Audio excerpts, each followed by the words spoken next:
yang terhormat, teman-teman serta rekan berpikir kami dari tim pro yang kami banggakan.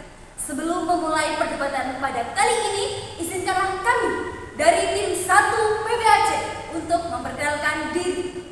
Saya, Lina Rosida, sebagai pembicara pertama. Saya, Fakih Mulana, sebagai pembicara kedua. Saya, Ikhwan Nur Rashid, sebagai pembicara ketiga. Dewan juri yang terhormat, serta rekan-rekan sekalian, Universitas Islam Negeri Profesor Kiai Haji Saifuddin Zuhri Purwokerto merupakan salah satu universitas Islam negeri di Indonesia yang menjadikan BTA PPI sebagai salah satu syarat dalam pembuatan skripsi. Nah, pertanyaannya, apakah seluruh mahasiswa UIN setuju dengan ketentuan tersebut? Dewan juri yang terhormat, serta rekan-rekan sekalian, ketika mahasiswa UIN mempunyai keinginan untuk menyelesaikan studinya lebih cepat, akan tetapi mereka diharuskan lulus BTA PPI terlebih dahulu. Tentu, hal ini akan menjadi problematika yang akan menghambat mahasiswa tersebut lulus lebih cepat. Dewan juri yang terhormat, serta rekan-rekan sekalian, kami dari tim 1 PBAC menyatakan bahwa kami kontra terhadap mosi.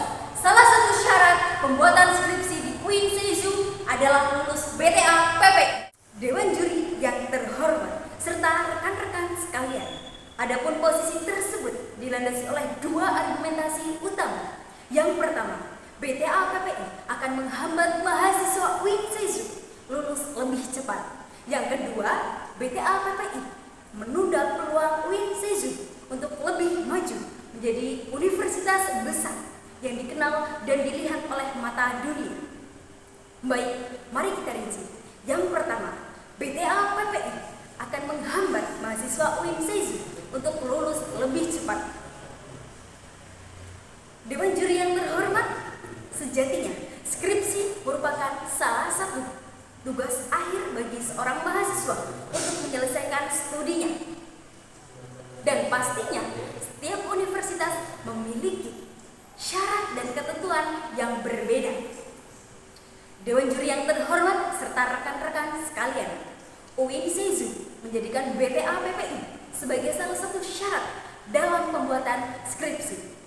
Hal ini tentu akan menjadi faktor penghambat bagi mahasiswa UIN yang ingin menyelesaikan studinya lebih cepat. Akan tetapi, karena BTA PPI dimasukkan ke dalamnya sebagai salah satu syarat pembuatan skripsi, maka mahasiswa yang tadinya menginginkan lulus lebih cepat akan terhambat. Dewan juri yang terhormat serta rekan-rekan sekalian, menurut data yang kami peroleh, bahwasannya sebagian besar mahasiswa UIN menolak dengan keras adanya BTA PPI yang dimasukkan ke dalam salah satu syarat dalam pembuatan skripsi. Hal ini jelas menunjukkan bahwasanya BTA PPI tidak seharusnya dimasukkan ke dalam salah satu syarat pembuatan skripsi. Dewan juri yang terhormat serta rekan-rekan sekalian, alasan yang kedua, BTA PPI menunda peluang UIN untuk lebih maju menjadi universitas besar yang dikenal dan dilihat oleh mata dunia. Dewan juri yang terhormat, karena BTA PPI dimasukkan ke dalam salah satu syarat dalam pembuatan skripsi di UIN tentu hal ini akan menurunkan minat dan niat calon mahasiswa asing dan non-Islam untuk menempuh pendidikannya di UIN Dewan juri yang terhormat serta rekan-rekan sekalian, terlebih dalam pasal 31 ayat 1 Undang-Undang Dasar tahun 1945 menjelaskan bahwasanya setiap warga negara berhak mendapatkan pendidikan. Selanjutnya, Komnas HAM pasal 26 Deklarasi Hak Asasi Manusia menyatakan bahwasanya setiap orang berhak mendapatkan pendidikan. Pendidikan merupakan hak asasi manusia, di mana setiap orang wajib dan berhak untuk mendapatkan pendidikan serta bebas memilih di mana tempat ia ingin meneruskan atau menempuh pendidikannya.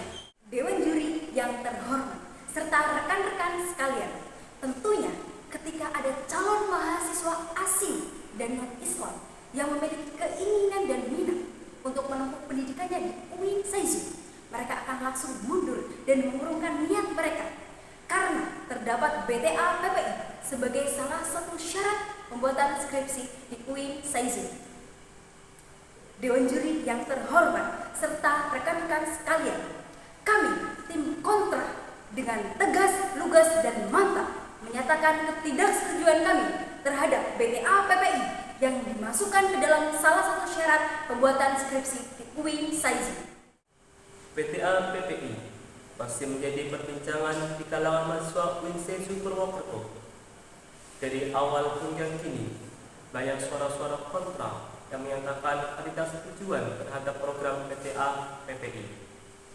Dikarenakan mereka yang tidak lolos tes BTA PPI akan dikenakan kewajiban untuk bertempat berdomisili di pondok pesantren yang mana pondok pesantren tersebut bermitra dengan UIN Saizu Purwokerto.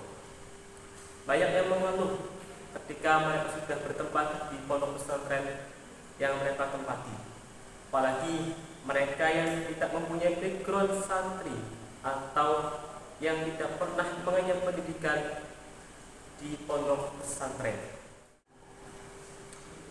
Dewan juri yang terhormat serta rekan-rekan sekalian, menurut data yang saya dapatkan bahwa banyak dari kalangan mahasiswa yang merasa tidak kuat maupun tidak betah di pondok pesantren yang mereka tempati, terutama mereka yang tidak pernah mengenyam pendidikan di pondok pesantren. Mereka diharuskan untuk beradaptasi dengan lingkungan, peraturan, serta kebijakan pondok pesantren yang mereka tempati. Ditambah mereka juga merasa dibebani dengan hafalan yang mereka hafalkan di pondok pesantren. Para aktivis kampus pun merasa dampaknya ketika mereka tidak lolos lalu dimasukkan di pondok pesantren yang mana ada beberapa pondok pesantren yang menghambat mereka, yang mana mengurangi gerak-gerik ketika mereka ingin mengikuti agenda maupun program yang sudah ditetapkan oleh organisasi tersebut, yang mana mereka yang dari awal sudah aktif menjadi pasif. Lalu saya mendapatkan data dari LPM Scholastic bahwa di situ tertulis ketika di tahun 2018 ada sekitar 2.000 mahasiswa lebih yang ikut tes BTA PPI, tetapi persentasenya dari sebagian itu tidak lulus tes BTA PPI. Maka dari itu para mahasiswa merasa janggal apakah itu merupakan sebuah politik di BTA PPI agar mereka dapat rata berada di pondok-pondok yang bermitra dengan UIN Saizu Purwokerto. Dewan juri yang terhormat serta rekan-rekan sekalian, setiap pondok pesantren yang bermitra dengan UIN Saizu pastinya mempunyai peraturan serta kebijakan masing-masing, dan juga terkait pembiayaan, pembelajaran, serta batas waktu pengeluaran surat rekomendasi yang berbeda pula, yang mana semua itu dapat menjadi penyebab terhambatnya para mahasiswa UIN Saizu Purwokerto agar lulus lebih cepat. Sekian, terima kasih. Pasal 31 ayat 1 UUD 1945 berbunyi, setiap warga negara berhak mendapatkan pendidikan. UIN Saizu sebagai lembaga pendidikan tinggi di Purwokerto seharusnya paham dengan isi pasal tersebut dan siap membantu membuka peluang untuk warga negara yang mau melanjutkan pendidikannya di UIN Saizu. Hal itu seharusnya berlaku untuk semua warga negara, baik muslim maupun non-muslim sekalipun. Kita semua mengetahui bahwa di UIN Saizu terdapat jurusan-jurusan di mana di dalamnya tidak ada dogma-dogma keagamaan seperti tadris bahasa Inggris, matematika, dan mungkin akan terus bertambah seiring berjalannya waktu. Akan tetapi, adanya syarat pembuatan skripsi, yaitu dengan lulus BTA PPI, menjadikan calon mahasiswa yang non-muslim yang ingin melanjutkan pendidikannya di Queen Saizu harus mengurungkan keinginannya untuk melanjutkan pendidikan tersebut. Queen Saizu bisa saja menjadi pilihan mereka karena UIN adalah lembaga pendidikan milik negara, dan kita semua mengetahui jika lembaga pendidikan itu milik negara, pasti modal yang kita keluarkan untuk belajar di dalamnya tidak banyak atau tergolong sedikit. Dewan juri yang terhormat dan rekan-rekan sekalian, menurut data yang bisa dipertanggungjawabkan, penduduk di Indonesia pada tahun 2021 mencapai 276,4 juta jiwa, di mana 86,1% adalah mereka yang beragama Islam dan menjadi agama mayoritas di Indonesia.